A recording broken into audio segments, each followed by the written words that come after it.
ఇక ప్రజాపాలన ప్రగతి ప్రణాళికపేట రేవంత్ సర్కారు చేస్తున్న హంగామాపై మాజీ మంత్రి హరీష్ రావు నిప్పులు చెరిగారు. ఇది 99 రోజుల ప్రచార ఆర్భాటమని మండిపడ్డారు. యాక్షన్ ప్లాన్ పేట పాలనా వైఫల్యం నుండి దృష్టి మళ్లించే డైవర్షన్ ప్లాన్ డ్రామాని కూడా ధ్వజమెత్తారు. ఇది ఉత్తి దండగ ప్రచార పర్వం తప్ప మరొకటి కాదన్నారు. 800 రోజుల పాలనలో చేసిందేమీ లేక 99 రోజుల ప్రణాళిక పేరిట మరో డ్రామాకు తెరతీశారని విమర్శించారు. 2.5 ఏండ్ల పాలన తర్వాత ప్రగతి ప్రణాళికలు గుర్తుకొచ్చాయని కూడా ప్రశ్నించారు.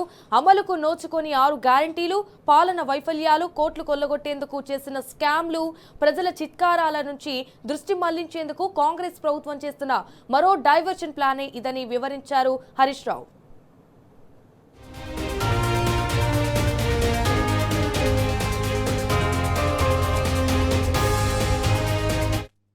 ఇన్ఫాక్ట్ గతంలో 2 సార్లు నిర్వహించిన ప్రజాపాలన గ్రామ సభల్లో ప్రజల నుంచి తీసుకున్న లక్షలాది దరఖాస్తులు ఇంకా చెత్తబుట్టల్లోనే మగ్గుతున్నాయని కూడా హరీష్ రావు చెప్పారు. అయితే ఆ దరఖాస్తులకే దిక్కు లేదన్నారు. మళ్ళీ ఇప్పుడు 10 వారాల పాటు 10 రకాల నాటకాలతో ప్రజలను మోసం చేస్తున్నారని మండిపడ్డారు.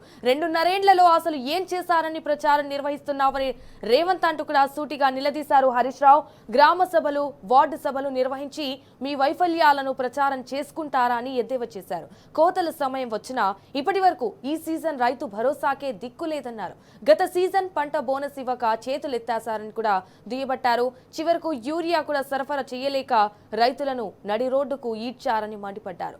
నమ్మించి గొంతు కోసి చేసిన మీ మోసాల గురించి రైతులకు వివరిస్తారా అంటూ